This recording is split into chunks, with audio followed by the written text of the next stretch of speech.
A continuación, en Canal Historia, historias de los anales de la historia. Historias de triunfos y tragedias, aventuras y logros, mientras vamos en busca de la historia. Se trata de un volumen breve que lleva el misterioso título de Los Protocolos de los Sabios de Sion, y es probablemente uno de los libros más influyentes del siglo XX. Henry Ford creía que se trataba de una llamada de alerta para despertar a los Estados Unidos. Winston Churchill llegó a creer que era auténtico. Los nazis lo utilizaron como una justificación para el genocidio. Esta es la historia de una mentira interminable. Ha engañado a millones de personas de todo el mundo durante más de un siglo y sigue siendo una poderosa fuente de odio y maldad. Acompáñennos en nuestra búsqueda de la historia para sacar a la luz un engaño mortal.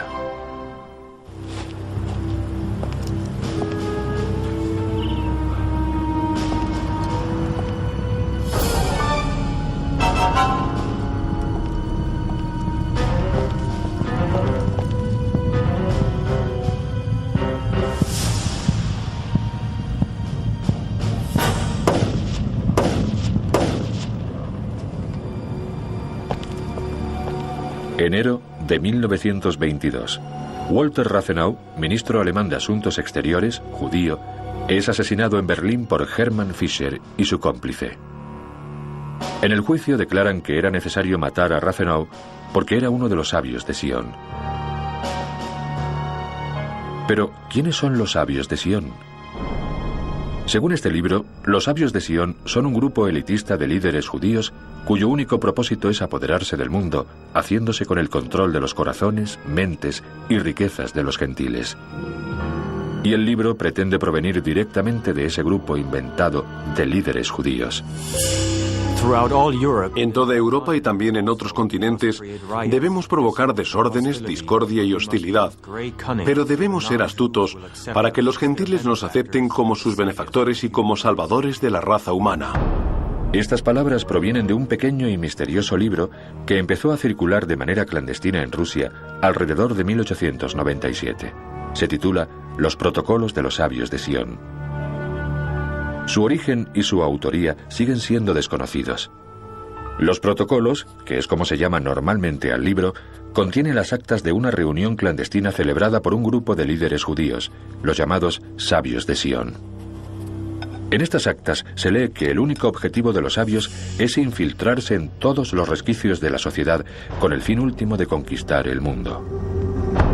Los protocolos de los sabios de Sion pretenden ser un acta literal, palabra por palabra, de 24 discursos pronunciados por los llamados sabios o ancianos de Sion, en una reunión secreta celebrada en Suiza en 1897. Describen una conspiración aterradora para apoderarse del mundo y destruir las naciones cristianas y levantar de entre las ruinas un imperio judío dirigido por un déspota judío. Desde el mismo momento de su publicación, los protocolos se extendieron por toda Europa como un virus incurable. El ministro alemán de Asuntos Exteriores Walter Rathenau fue solo uno de los millones de víctimas que causaría el libro. Víctimas de un engaño mortal. Porque todo lo que rodea al libro de los protocolos de los sabios de Sion es un engaño. El libro es una falsificación. Los sabios de Sion no existen. La reunión nunca se celebró. Las actas son una invención. Y sin embargo, este libro se ha utilizado y se sigue utilizando para justificar el odio. Y es parte de una red de mentiras que ha ido creciendo a lo largo de los siglos y comienza para muchos con los libros del Nuevo Testamento. Uno es el Evangelio de Juan, que pone en boca de Jesús la siguiente frase. Jesús, hablando a los judíos, dice: a esos que dicen ser judíos, yo les digo que no lo son. Vosotros sois de vuestro padre el diablo y queréis cumplir sus deseos en la tierra. Muy sencillo. Vuestro padre es el diablo y cumplís sus deseos en la tierra, sin pensar en que si él dice que el padre de los judíos es el diablo, el padre de Cristo también sería el diablo. En la Edad Media, la demonización de los judíos había llegado a extremos exacerbados. Pero hasta 1797, este prejuicio esencialmente religioso no se transformó en prejuicio político. Ocurrió debido a los escritos de un clérigo francés, el abate Barruel. Durante el período de paranoia y caos social que siguió a la Revolución Francesa, Barruel culpó a los judíos de todos los males de Francia. Es el deseo de una secta terrible y formidable derrocar a todos los reyes, destruir los altares, la propiedad, eliminar toda ley y terminar por hacer desaparecer la sociedad. El tema de una conspiración judía secreta para conquistar el mundo pronto se convirtió en tema central de la literatura europea de finales del siglo XVIII.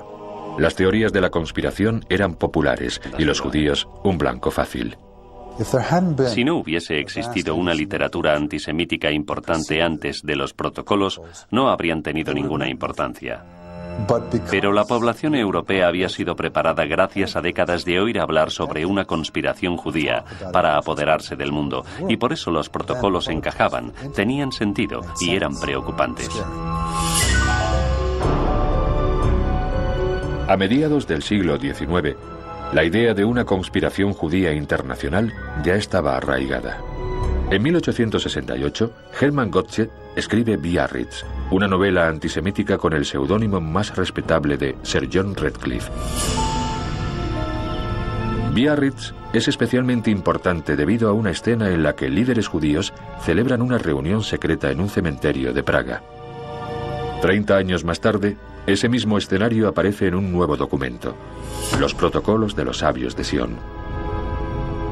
Pero esta vez no se dice que sea ficción, sino que se asegura que es real. Los protocolos tuvieron un impacto mayor porque se decía que eran un documento de primera mano. No era un informe acerca de un documento, eran el propio documento. Y como se aceptó como un documento de primera mano, tuvo mucho más impacto del que habría tenido de no ser ese el caso. Los protocolos tienen el mismo aspecto y utilizan el mismo lenguaje que encontramos en actas reales de finales de siglo. Esbozan de manera aparentemente formal los 24 pasos para la dominación del mundo por parte de los judíos. Incluso expertos documentalistas que analizaron los protocolos cuando salieron a la luz creyeron que el manuscrito era real. Pronto comenzaremos a establecer enormes monopolios, acumulaciones colosales de riqueza, de las que dependerán incluso las mayores fortunas de los gentiles, hasta tal punto que se desmoronarán al día siguiente de la revolución política. Fue increíble. Llamó la atención de todo el mundo. Hay declaraciones de muchísima gente diciendo no sabía que estaba pasando algo así. Tuvo muchísimo impacto. Además de su aspecto auténtico, los protocolos también daban nombres, y algunos de los nombres que aparecían en el documento eran los de líderes judíos reales. Theodor Herzl aparece como el sabio principal de los sabios de Sion. Este fue un engaño particularmente astuto, porque el mismo año de la aparición de los protocolos, Theodor Herzl estaba en Basilea, Suiza, liderando el primer Congreso Mundial Judío. Él es el sabio principal, y tenía sentido claro, ya que se suponía que los protocolos provenían del Congreso de Basilea, el primer congreso sionista. El documento es tan poderoso, de hecho, que a pesar de que se ha demostrado que los protocolos son falsos en al menos 10 ocasiones diferentes a lo largo de sus 100 años de historia, muchas de las personas que los leen siguen creyendo que el documento es real y que lo que dice es cierto. ¿Quién pudo crear un engaño tan poderoso y por qué se crearon los protocolos? La respuesta está plagada de enigmas y ambigüedades que comenzaron con un simple deseo: influir en el zar Nicolás II de Rusia. A continuación, En busca de la historia. San Petersburgo, en Rusia, es el lugar donde aparecieron los protocolos de los sabios de Sion. Y para entender cómo y por qué aparecieron los protocolos, es necesario examinar qué estaba ocurriendo en Rusia en la época en que se creó el documento falso, en 1897. Estamos en vísperas de la Revolución Rusa. Eran tiempos de crisis. Y en tiempos de crisis la gente necesita una explicación de lo que está pasando. Y ahí está la cuestión de la conspiración judía. No hay nada en el mundo moderno que no pueda ser explicado apelando a la naturaleza siniestra de lo que están planeando los judíos. El zar Nicolás II estaba dividido entre dos facciones opuestas dentro de su gobierno. Los reformadores liberales querían entablar un diálogo político con los bolcheviques, los líderes de la incipiente revolución. La derecha conservadora se oponía firmemente y puso en marcha una campaña secreta para desacreditar a los liberales. Muchos de los ministros liberales del zar y sus homólogos bolcheviques eran judíos o tenían vínculos con intereses empresariales judíos, y por eso la creación de los protocolos proporcionaba un motivo práctico, aunque imaginario, para temer a la izquierda.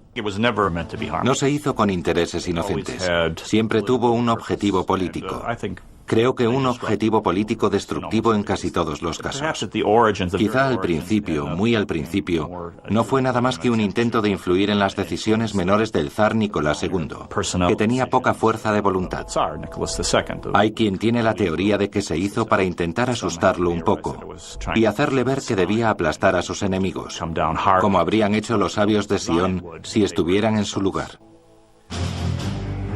Nadie lo sabe con seguridad, pero las pruebas circunstanciales indican que los protocolos de los sabios de Sion fueron creados por la Okhrana, la policía secreta rusa.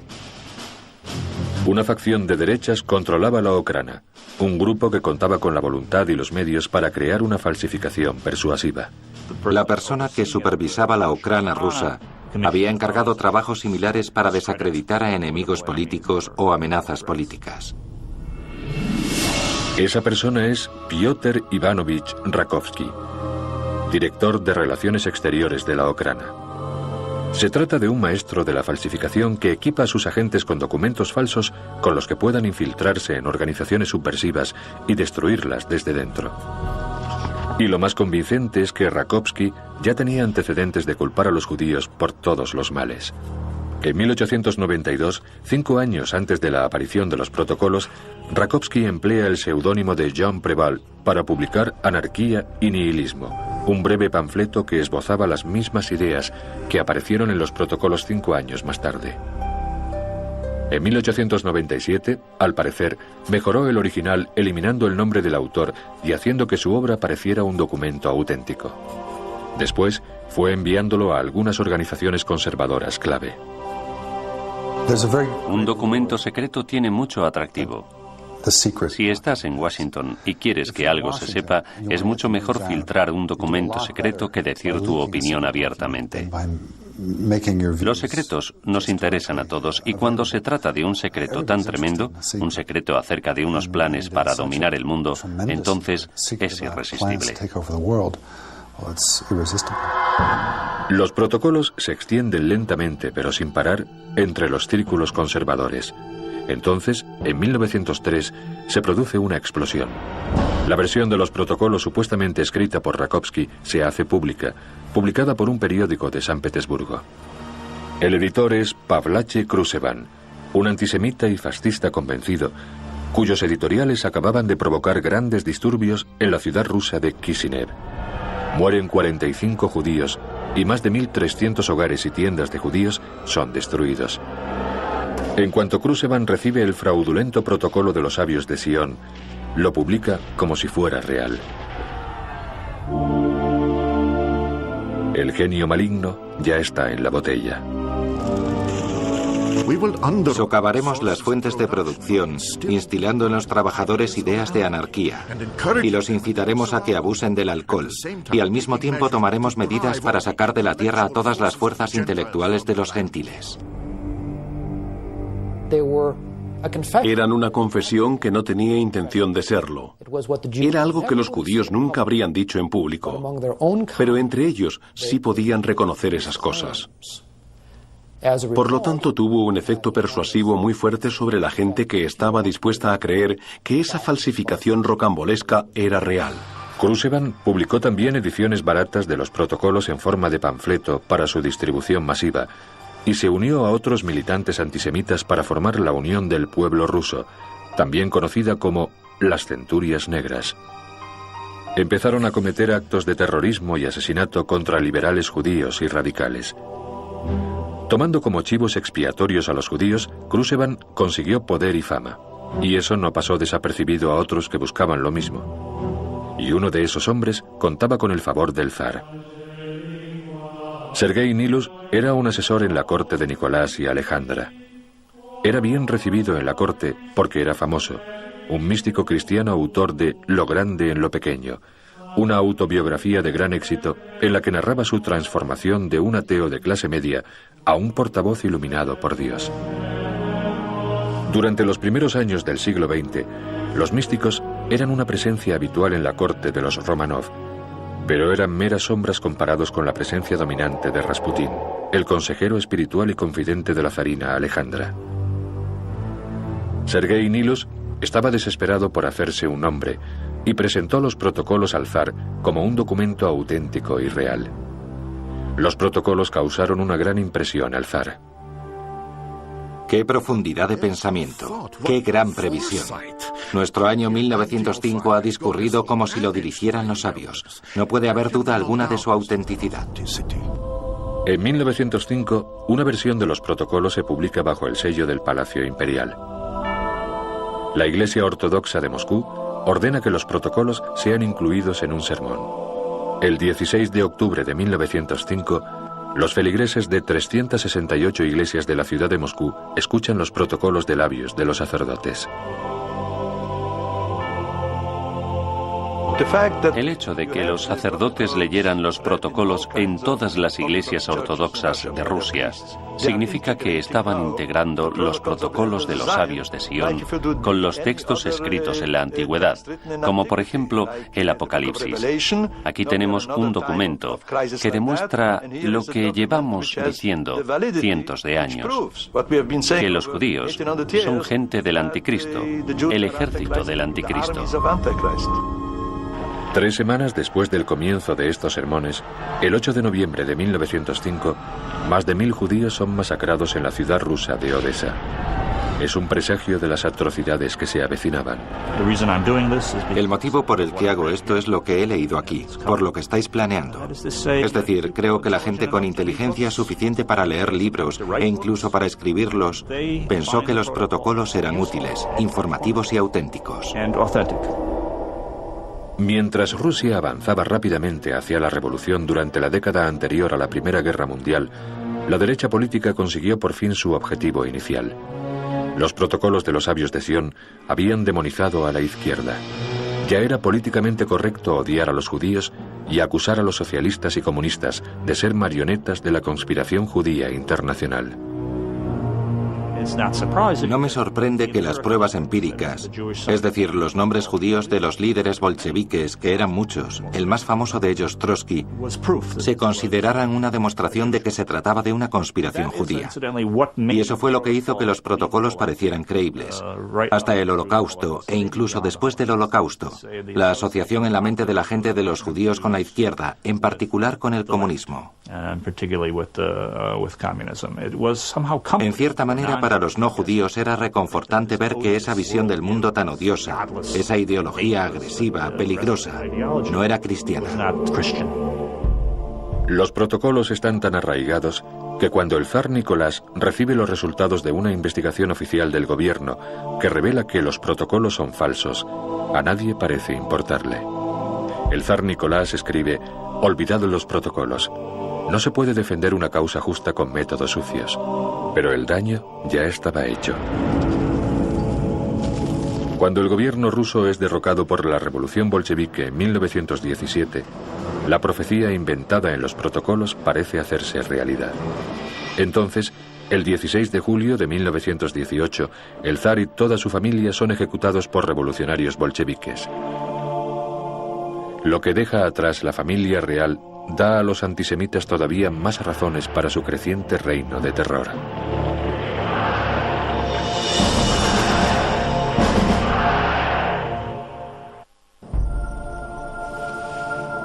Inmediatamente después del asesinato de la familia real rusa, en el verano de 1918, un oficial llega a la escena del crimen para realizar una investigación.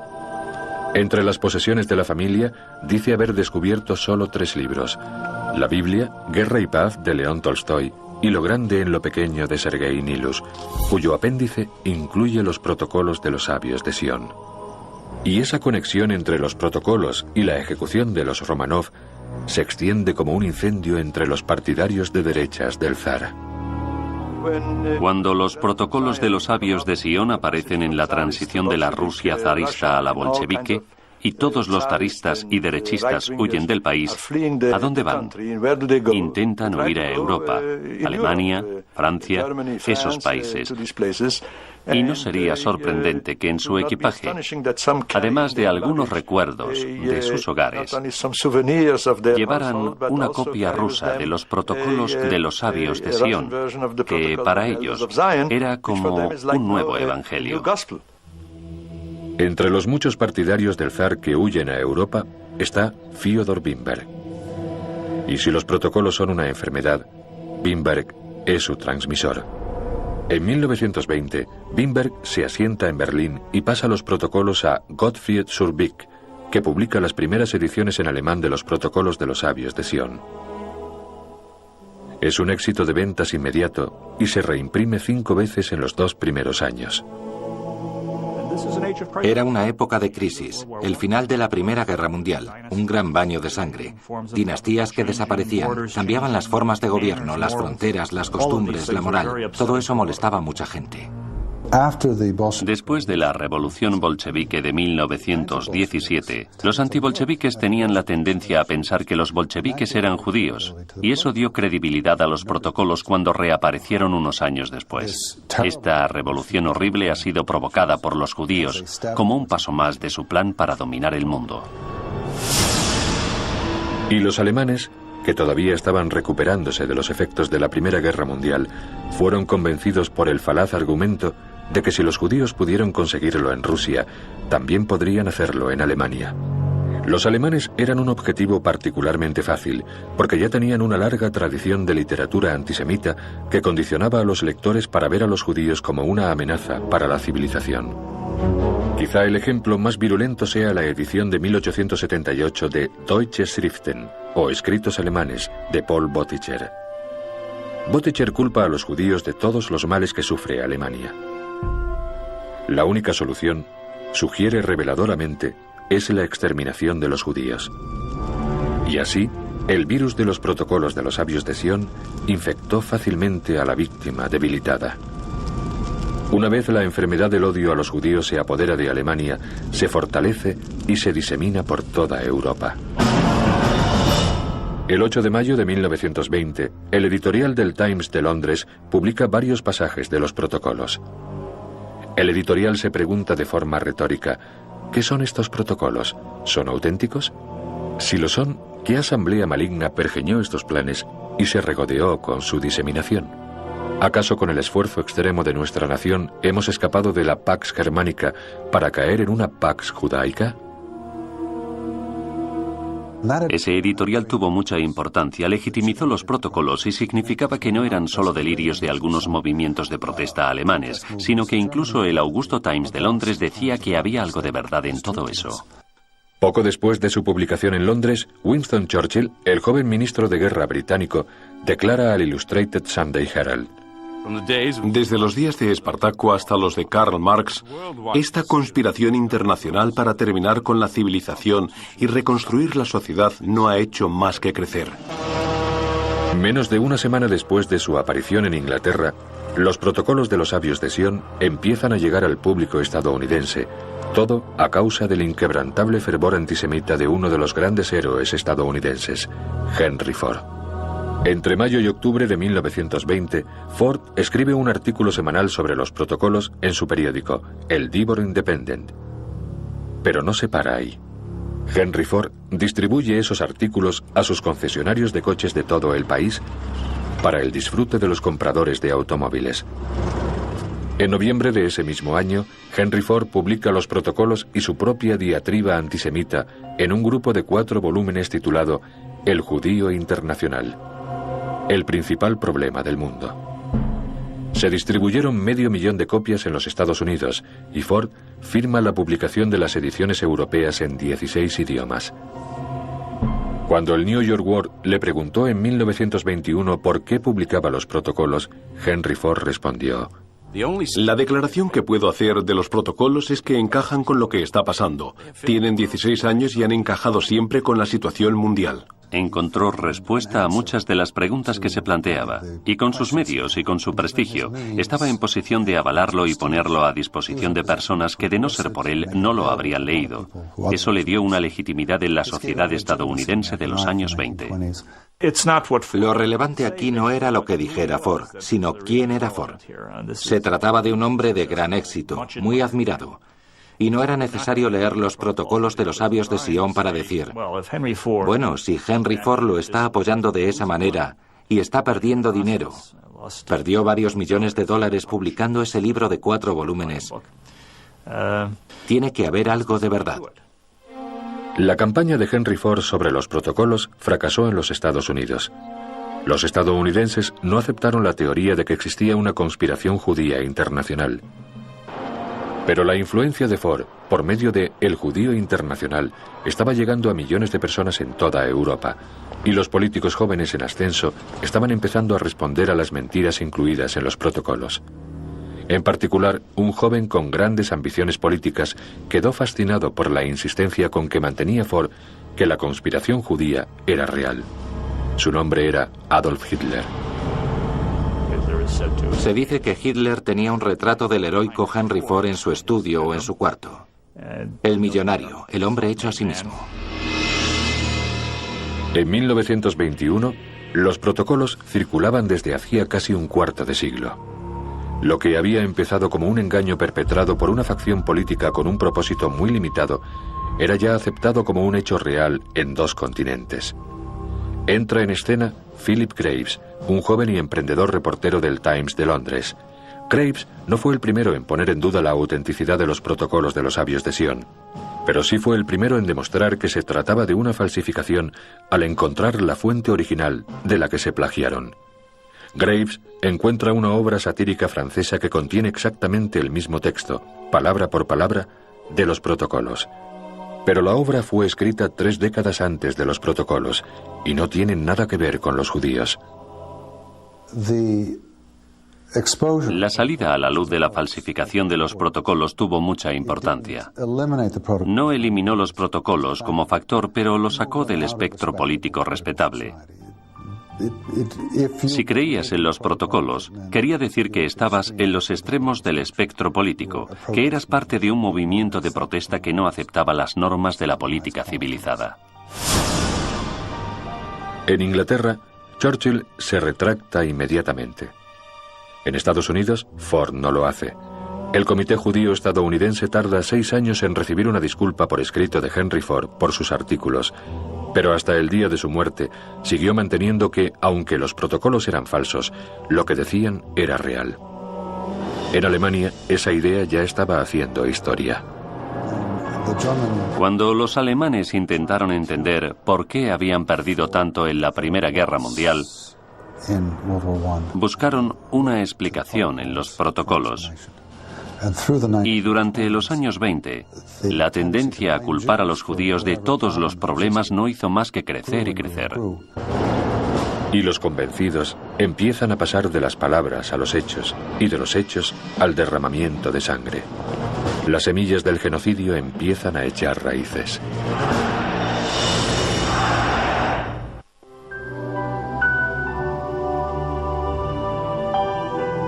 Gracias a Philip Graves, periodista del Times de Londres, los protocolos de los sabios de Sion quedan completamente desacreditados en 1921. Pero poco después, Walter Rathenau, el ministro alemán de Asuntos Exteriores, es asesinado frente a su casa de Berlín. Los motivos del crimen están directamente relacionados con quienes creen en los protocolos. El juez que preside el tribunal que juzga a uno de los asesinos de Rathenau dice al asesino convicto: detrás de estos crímenes, el máximo culpable, el antisemitismo fanático e irresponsable, muestra su rostro con todos los medios de difamación de los que ese vulgar libelo, los protocolos de Sion, es un ejemplo. Espero que la muerte de Rathenau sirva para purificar el aire infecto de Alemania y lleve a Alemania hacia su cura. Los alemanes de conciencia reciben el veredicto del juez como el golpe final contra los protocolos. Pero no fue así.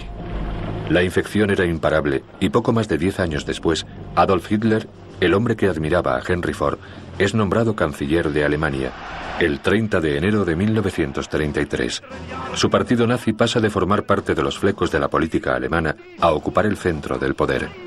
En el corazón de su filosofía está la firme convicción de que una conspiración judía está socavando a los gobiernos de todo el mundo. Hitler los conoció bastante pronto. El Mein Kampf menciona específicamente los protocolos. Dice que por supuesto los judíos lo niegan, pero que eso es una prueba más de que es cierto, ya que por supuesto quieren ocultar esa prueba de sus pecados al resto del mundo.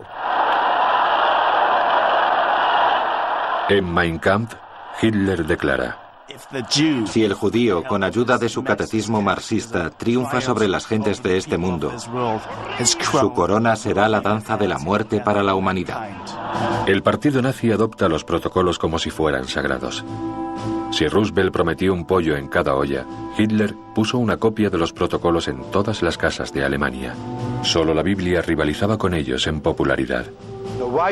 ¿Por qué tuvo éxito en Alemania? Muy sencillo. Los alemanes eran lectores, eran gente con formación, y por lo tanto, cuando se tradujo al alemán financiado por Ford, en Alemania vendió 10 millones de copias en pocos años.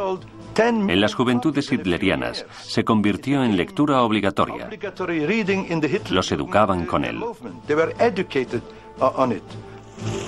2 meses después de que Hitler tomara el control del gobierno, la retórica antijudía del partido nazi se convirtió en ley en Alemania. El 11 de abril de 1933, el Tercer Reich pide el boicot nacional a todos los negocios propiedad de judíos. En septiembre de 1935 entran en vigor las leyes de Nuremberg. Esas leyes despojan a los judíos de su nacionalidad y capacitan a las autoridades para detenerlos y sacarlos de sus comunidades.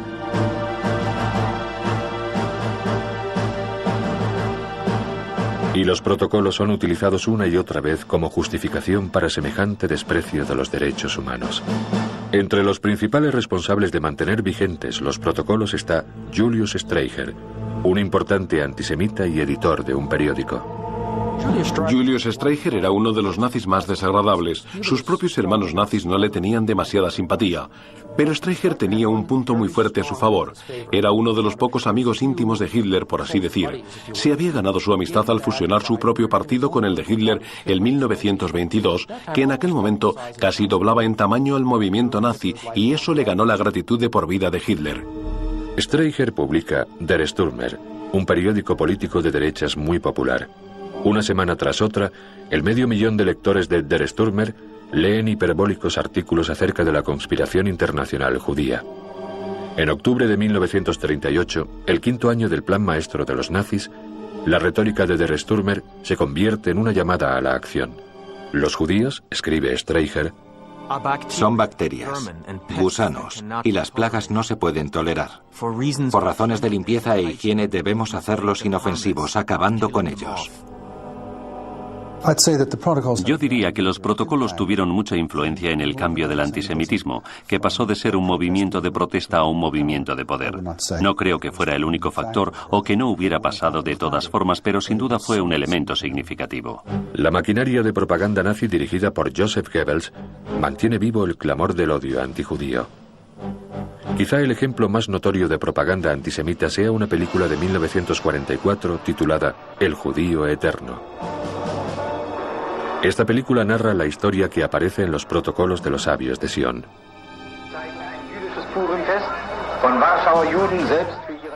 Es un pseudo documento que muestra a los judíos haciendo todo tipo de cosas malignas.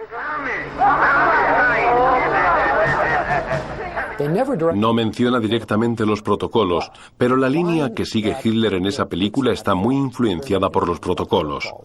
Por ejemplo, muestra a los judíos participando en una siniestra campaña para apoderarse del mundo. Se los compara con ratas que se esparcen por todo el mundo desde sus orígenes en Asia.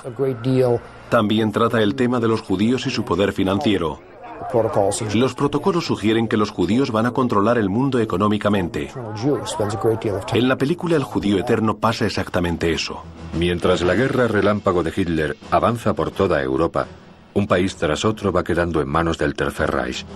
En 1941 la gran mayoría de los judíos europeos están bajo control nazi. Comienza uno de los capítulos más oscuros de la historia de la humanidad.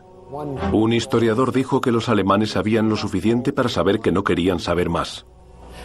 Pero por supuesto eso significa que sabes algo. Y hay que tener un motivo para no querer saber más. Los protocolos eran uno de esos motivos. Eran una excusa para cerrar los ojos ante lo que estaba pasando. En octubre de 1943, Heinrich Himmler, el jefe de las SS de Hitler y arquitecto de la solución final, ofrece una aleccionadora razón para el Holocausto. Teníamos el deber moral ante nuestro pueblo de exterminar a las personas que querían exterminarnos a nosotros. Al terminar la guerra, más de 6 millones de judíos han muerto. El horrible legado de un documento falso que infectó la moralidad del mundo. ¿Fueron los protocolos la excusa para el genocidio? Creo que el término excusa para el genocidio es adecuado. Fue la piedra angular sobre la que los nazis extendieron gran parte de su ideología. La verdad es que los nazis no utilizaron los protocolos al principio. Tenían otros textos de la literatura. Pero cuando aparecieron y los conocieron, los absorbieron y los utilizaron todo lo posible. Y probablemente, más que ningún otro documento, hayan sido la excusa, la justificación del Holocausto. Tras la victoria aliada en Europa el 8 de mayo de 1945, Estados Unidos y el resto del mundo vieron por primera vez lo que había provocado el antisemitismo exacerbado. Pero la muerte de Hitler y de un tercio de todos los judíos del mundo ¿traerían por fin el final del engaño de la conspiración judía?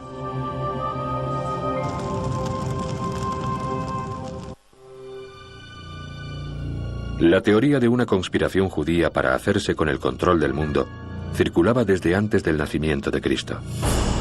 La idea de que el mundo judío es como una serpiente que lentamente rodea a su presa y acaba con su vida y su libertad ha sido parte significativa de la historia del odio.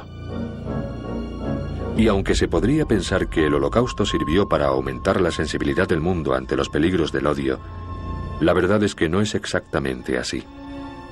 Como una enfermedad incurable, los protocolos no han desaparecido.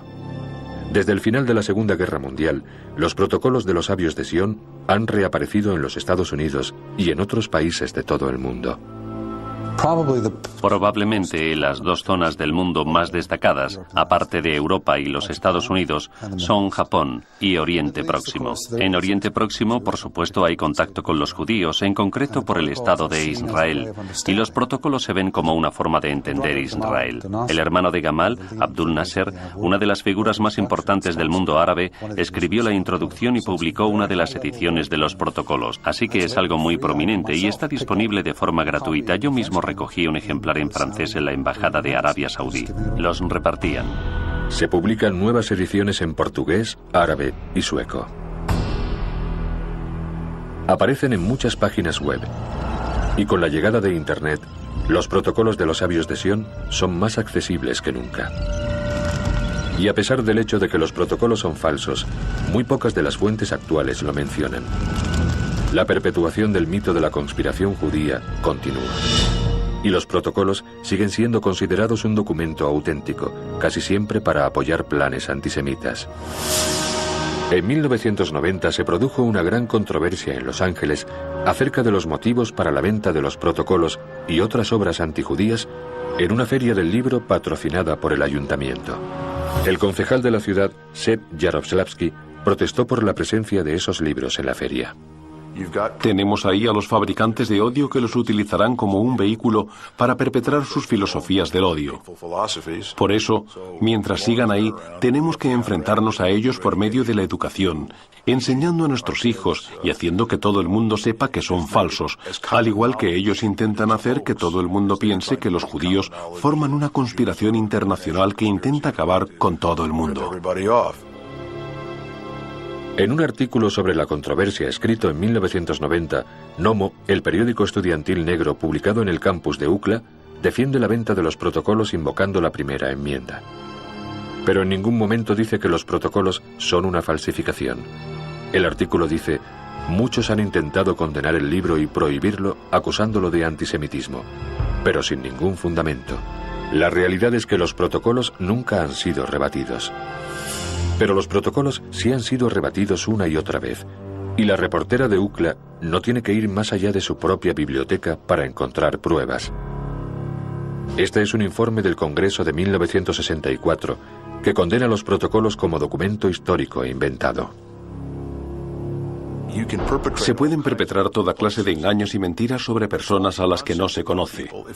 Cuando yo estudiaba en UCLA, conocí a una chica de Long Island que era compañera mía en la facultad que me dijo que yo era el primer judío que conocía y que le sorprendía que no tuviera cuernos. Me dijo que me había mirado la cabeza para comprobarlo, y eso fue en 1968. De hecho, en Rusia, el lugar donde nacieron los protocolos, han tardado casi un siglo en condenar el documento como lo que es. En 1993, un tribunal ruso sentencia que los protocolos son una falsificación antisemita. Pero ni siquiera esa proclamación histórica fue suficiente para frenar el odio. ¿Te preguntas si se puede acabar con los protocolos? Las pruebas históricas dicen que no. Siguen apareciendo en todas partes, en los lugares más extraños. Japón, Kurdistán, Nueva Zelanda. Lugares en los que aparentemente no hay un, por así decir, problema judío. Un buen ejemplo es el de la página de recursos noruegos en Internet. En una fecha tan reciente como 1998, esta página publicaba las actas imaginarias de una segunda reunión de los sabios de Sion, supuestamente celebrada en el centenario de 1997. Estas actas falsas son incluso más incendiarias que las originales, y terminan con esta cita, supuestamente de uno de los nuevos sabios. Finalmente veremos el final de esta raza blanca. Las mentes de los influenciables niños blancos serán moldeadas para convertirlos en agentes de su propia destrucción. Y una vez más, en ningún lugar se dice que se trate de una obra de ficción. La habilidad de los protocolos de los sabios de Sion para encontrar creyentes en todo el mundo nos recuerda vivamente el peligro que siguen representando. Solamente analizando las raíces históricas de creencias tan contagiosas como esa y exponiendo las terribles falsedades de las que provienen, podremos detener el odio con la verdad. Ese es el motivo por el que vamos en busca de la historia.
Este prejuicio esencialmente religioso no se transformó en prejuicio político.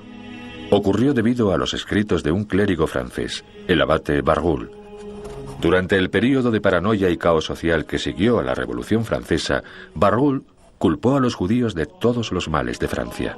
Es el deseo de una secta terrible y formidable derrocar a todos los reyes, destruir los altares, la propiedad, eliminar toda ley y terminar por hacer desaparecer la sociedad.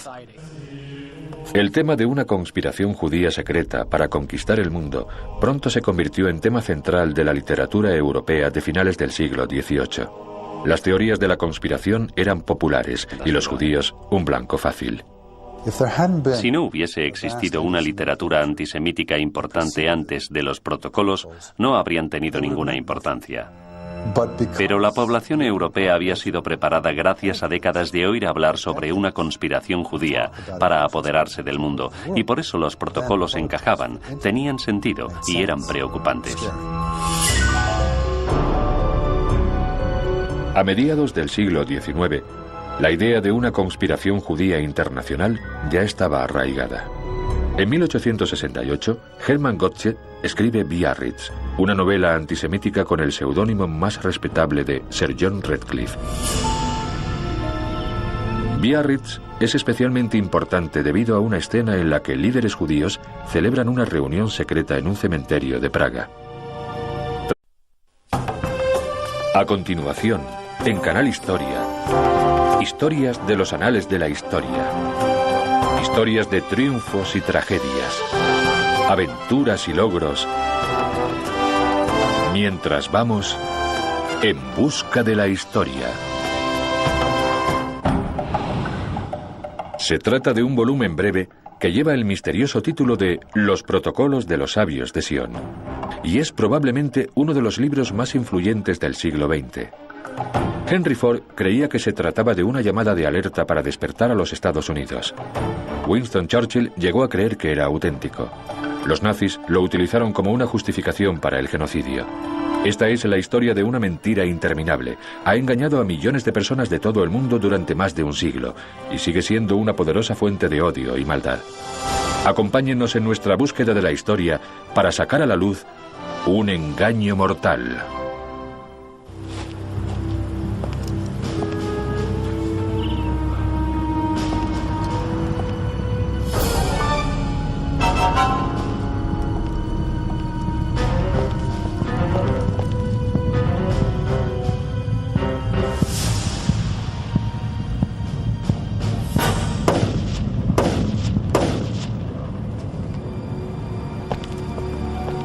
Enero de 1922. Walter Rathenau, ministro alemán de Asuntos Exteriores, judío, es asesinado en Berlín por Hermann Fischer y su cómplice. Describen una conspiración aterradora para apoderarse del mundo y destruir las naciones cristianas y levantar de entre las ruinas un imperio judío dirigido por un déspota judío.